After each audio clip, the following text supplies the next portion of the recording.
ጌታችን ኢየሱስ ክርስቶስ እንደ ገበሬነቱ እናስበው። አንድ ገበሬ ተነስቶ የዘራውን ዘር መልሶ የሚዘራውን ዘር የሚያገኘው ቀድሞ ከዘራው ዘር እንደሆነ ማናችንም እናውቃለን። ገበሬ ዘሩን ይዘራል፣ ወቅቱ ሲደርስ ያጭዳል፣ ይሰበስባል።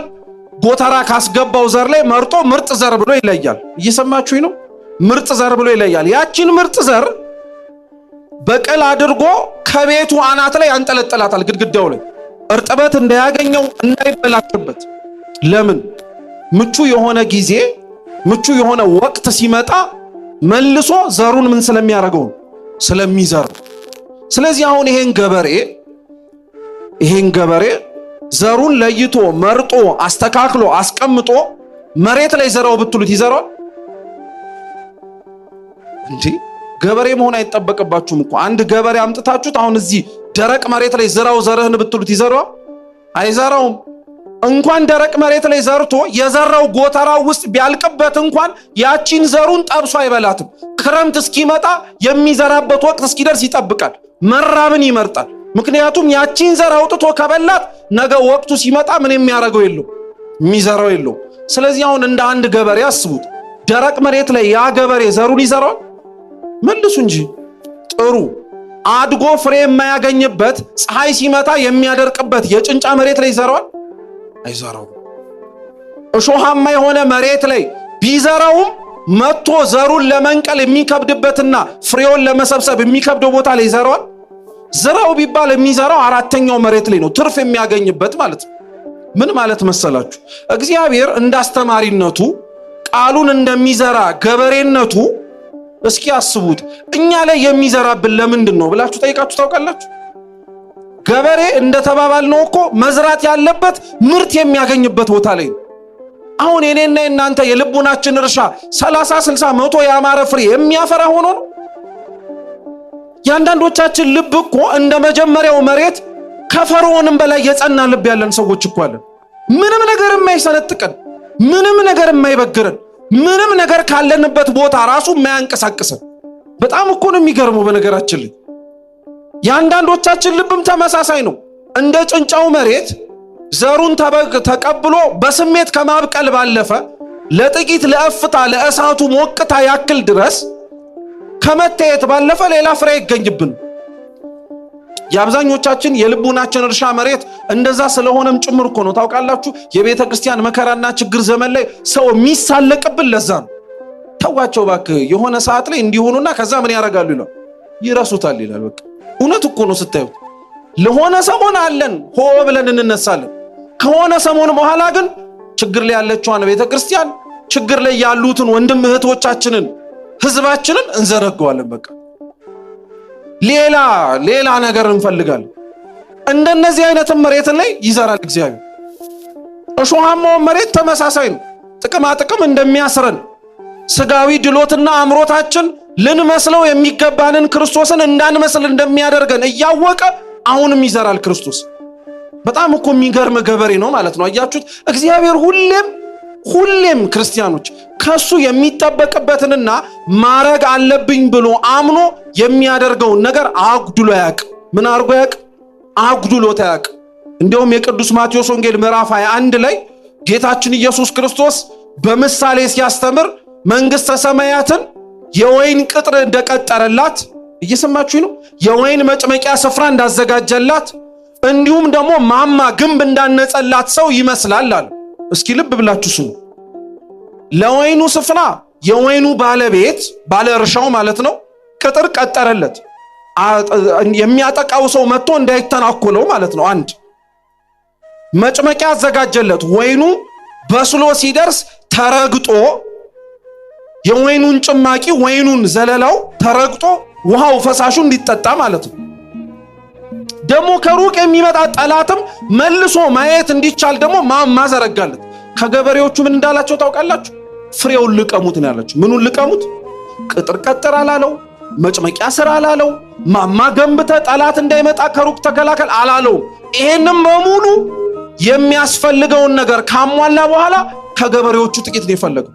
በነገራችን ላይ እግዚአብሔር እንዲህ አይነት አምላክ ነው። ብዙውን ነገር ለኛ ሰጥቶናል። አብዛኛውን ነገር መጠቀም እንድንችል አድርጎ ለእጆቻችን አጎናጽፎናል። ችግሩ ምን መሰላችሁ? አንደኛ እግዚአብሔር እንደሰጠን የማናውቅ ሰዎች አሉ፣ የታለ ብለን የምንጠይቅ። ሁለተኛ ተሰጥቶን ያበላሸን ሰዎች ደግሞ አለ። ተሰጥቶን ምን ያደረግን? ያበላሸን። ዛሬ አጣነው፣ ዛሬ ከእግዚአብሔር ካልሰጠህን ብለን የምንተናነቀውና የምንለምነው ልመና በሙሉ እግዚአብሔር መጀመሪያ ሳይሰጠን የቀረነው። ዛሬ አጣነው የምንለውን ሰላም፣ ፍቅር፣ አንድነት፣ ርኅራኄ፣ ቸርነት፣ ቅንነት፣ ገርነት ሳይሰጠን ቀርቶ ነው። አንድም አግድሎብን ያቅም ሰጥቶን እኛ ስላበላሸነው ነው። ለዛ ነው ልበ አምላክ ቅዱስ ዳዊት መዝሙር 13 ላይ ሲናገር ምን ይላል? ከመቃብር ክሱት ጎራይቶሙ፣ ጉሮሯቸው እንደተከፈተ መቃብር ነው ይላል። መቃብር ጠባዩ ምንድነው ተብሎ ቢጠየቅ እናንተ የሞተ ዘመዳችሁን የሞተ የራሳችሁን ሰው ስትቀብሩ ሰውነታችሁን አጥባው አይደለ? ሰውነቱ ታጥቦ እንዳይሸት እንደየባህሉ ስርዓት በንጹህ ጨርቅ ከተገነዘ በኋላ ሽቱ ተነስንሶበት አዲስ ሬሳ ሳጥን ተመርጦ በክብር እያልን እያለቀስን ወይኔ ወይኔ እያልን ምን እናደርገዋል? እንቀብረዋል። ከ4 ከ5 ቀን በኋላ አንተ ያስገባህበት መሬት ላይ ሄደ ያንን ሬሳ ቆፍሬ ላውጣው ብትል አዲሱ እንጨት ቆሽሿል፣ ንጹህ ጨርቅ አድፏል። አንተ ሽቶ የነሰነስክበት ሬሳ ምን ማድረግ ጀምሯል? መቃብር ናችሁ ያለን እግዚአብሔር እኛን ለዛ ነው። መቃብር ነን። የተሰጠንን ሁሉ ያበላሸን፣ ሰላሙን በጥላቻ ፍቅሩን በመቧጨቅ ለወጥ ነው። ከዛ እንደሌለን እርሱም እንዳልሰጠን ጭምር እናጎረመረመበታለን። እግዚአብሔር የሆነት ሁላችን ልቦናችን ይመልስልን። አንድም ነገር አጉድሎብን አያውቅም፣ አንድም ነገር። ስለዚህ መሬቶቹ ዘር ለማግኘት ፍሬንም ጭምር ለመሰብሰብ ባይመቹም ገበሬው እየወጣ ዘራባቸው ማለት ፍሬም ማገኝበት መሬት ላይ ብቻ አይደለም እኔ የምደክመው እንደማላገኝበት የሚታወቅበት መሬት ላይ እኔ አልቆርጥም ተስፋ እያለ እኮ ነው እግዚአብሔር። ልቡናችሁ እንደ አለት ቢጸና መከራ ሲመጣ ተሳቃችሁ እንደምትደርቁ ባውቅም ጥቅም አታሏችሁ ክርስቲያን ሆናችሁ ለመታየት ባትችሉ እኔ ግን አልደክምም እዘራባችኋለሁ በደንብ አድርጌ ያለ ስሙ ለዘላለም የተመሰገነ ይሁን። እውነት እኛ ራሳችን ላይ በቆረጥንበት የተስፋ መጠን እሱኛ ላይ አልቆረጥም። እኛ ራሳችንን ቸል ባልበት መጠን እሱ እግዚአብሔር ቸል አላለንም። እስካሁን ያስበናል፣ እስካሁን ይመለከተናል። እንደዛማ ቢሆን ኖሮ ክርስቲያኖች የሰማችሁትን ኑሩት እኮ ብሎ ዝም ማለት ይችላል። ያዳመጣችሁትን እስከ ስንት ዓመት በሙሉ የተሰበከውን ወንጌል ኑሩት በቃ ከዚህ በኋላ ምን ላረጋችሁ ማለት ይችል ነበር። ግን አይልም እግዚአብሔር። አንድ ቀን ይሄ እንደ አለት የጸናው ልብህ መሰንጠቁ አይቀር። አንድ ቀን መከራ የሚያሳቅቀው ሰውነትህ በደንብ ጠንክሮ መገኘቱ አይቀር።